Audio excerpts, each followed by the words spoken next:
Okay, so in order to explain to our insurance company why we deserve insurance, we decided to put it in a form of a story, because that's interesting. About our wonderful physics teacher. Yes. Woo-woo! Okay, reaction time is the time it takes to respond to a situation, and the equation is that distance equals 1/2 times the acceleration times the time squared. And factors that affect reaction time are age, gender, practice, fatigue, exercise, attentiveness, and personality. So, chapter 2, how accurate are your errors? So when driving, there are a few examples of random errors and systematic errors. Now with random errors, those are errors that can not be changed by calculation.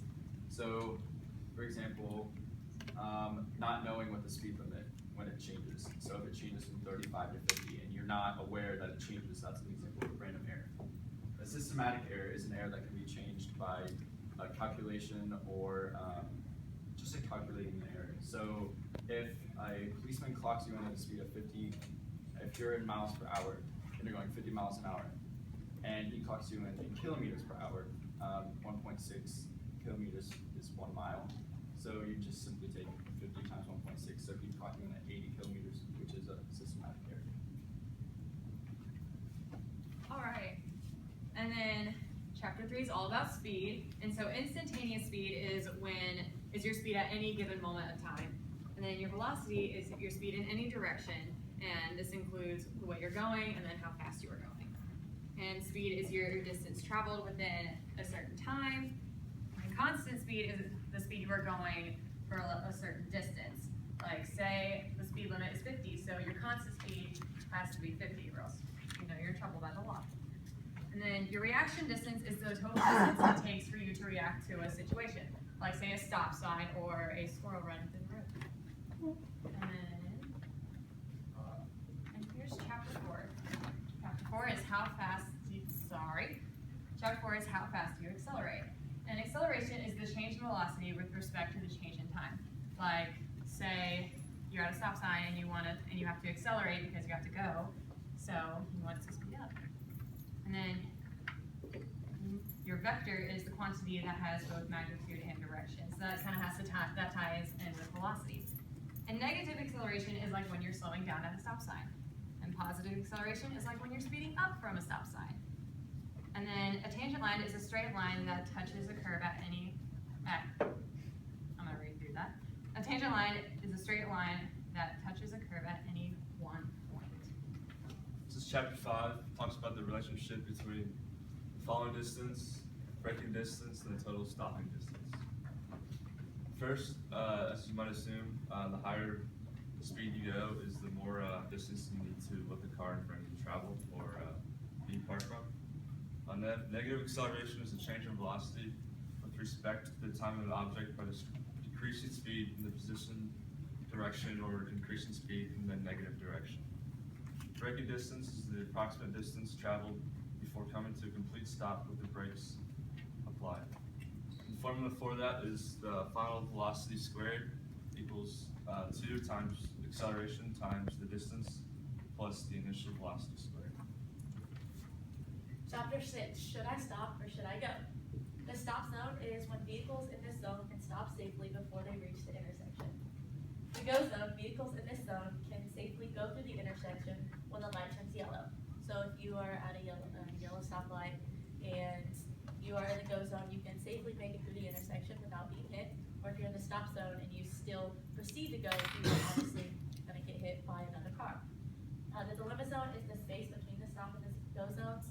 And this is when a driver is forced to make the decision to either go or to stop, but either way, it's not a safe decision because there is a fault in the yellow lighting system. The overlap zone is when the light turns yellow. The driver has the choice of either stopping or going through the intersection, so either way, they can stop or safely go through. Chapter 7, how many curves are there? So centripetal force is an idea that it's the force necessary to keep an object on a circular path. This plays a major factor when going through curves on a road. So an example of centripetal force is gravity, such as like the moon and the Earth. The Earth's gravity is keeping the moon on a circular path. There's also something called centripetal acceleration, which is the change in an object's velocity per unit of time. The The formulas for centripetal force is the mass of the object times velocity squared, divided by the radius of the curve in meters, and this is all calculated in newtons. So we have a little story. Now that we've gone through all the terms. Okay. Once upon a time, Miss Foraker is driving south on North Center Line Road. As she approaches the split of Hospital Road and US 44, a squirrel thoughtlessly ran out on the road looking for an acorn. Distracted by calculating a chemical equation in her head, Miss Foraker reacted and hit her brakes after 1.2 seconds. Sadly, because she did not stop in time and was distracted, she ran over the squirrel.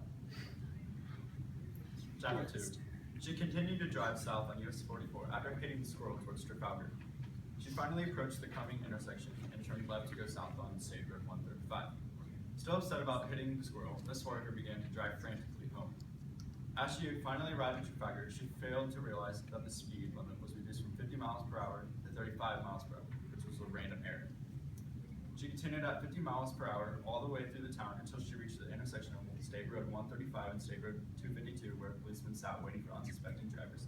Quickly shoving his Oreo Blizzard that he got from Dairy Queen in the cup holder, pulling his radar gun, he clocked her speed and he noticed that she was traveling at an extremely dangerous speed.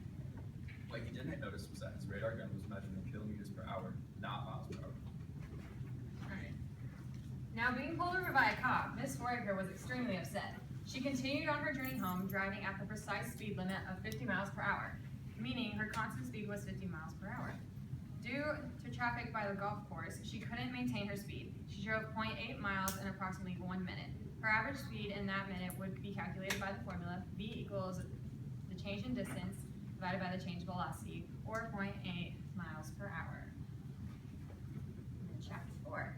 Miss Foraker decided that after a long drive home, she deserved a nice ice cream treat from Dairy Queen. So she pulled through the drive-thru, slowing down to receive her food, assaulted turtle nut blizzard.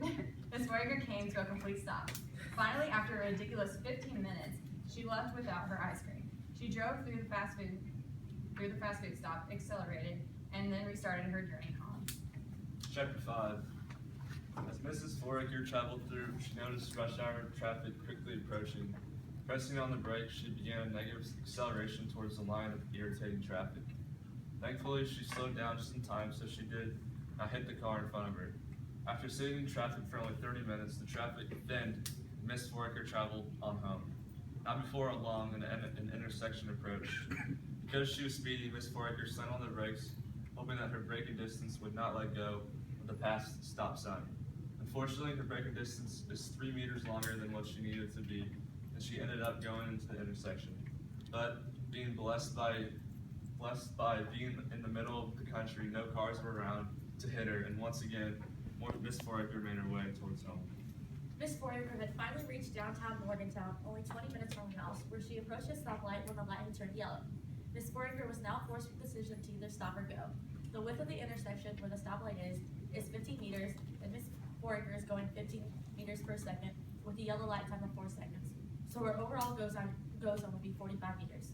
On the other hand, Miss Foraker is still going 15 meters per second and has a reaction time of 1.2 with a negative acceleration of 5 meters per second squared. Her stop zone distance would be 40.5 meters, but she continued to drive south and eventually crossed into brown county. Miss Foraker finally reached the end of her destination. Knowing that centripetal force played a major role in calculating how you would be able to get through a curve, she knew that the amount of force needed to maintain her cars was based on centripetal force. The weight of her car was 1,589 kilograms, and the estimated radius of the curve was 24 meters. She found that centripetal force needed to get successfully through the curve at a velocity of 20 miles per hour would be 26,483 newtons. Keeping this in mind, she successfully got through the curve because she was the physics expert. The end. All right, good job, guys. How did you know that was my favorite blizzard? That's a little creepy. Actually, I didn't know that. We guessed that. That's creepy. Creepy. Oh my gosh, yeah, like the salted caramel. Oh, so good. Actually, that listening to that actually kind of made me really sad. Sad? I used to make that drive home from Calgary, and I was at stopped at Dairy Queen, at McDonald's, and now I live in Franklin. 9:30 on time. And I just want to get on 252. We had a great story. You need to come visit me, Zoe. You can go all that the whole way.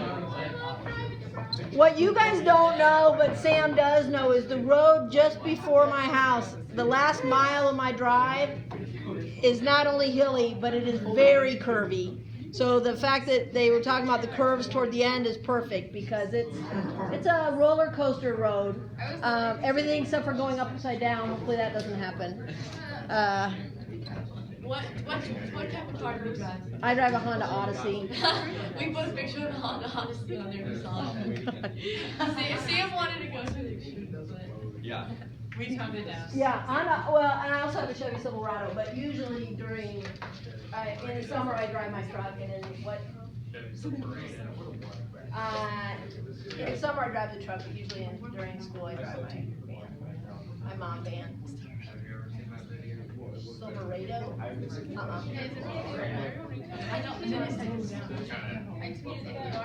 So did you guys practice and it wasn't that long, or not? Like, did you ever? Reviewed a tad bit, but. Yeah, How long was that? 9.5 minutes. It felt pretty long, but I thought it was good. It was good. It was good. I was saying for a good 5 minutes. Yeah. What I liked how you chose to do the like all the content first and then make the story, because I think it made, if you had just done the story only, I don't think it would have been as clear. Okay, group 6. Do you need the projector or not? Yeah. Don't break anything. Don't break anything.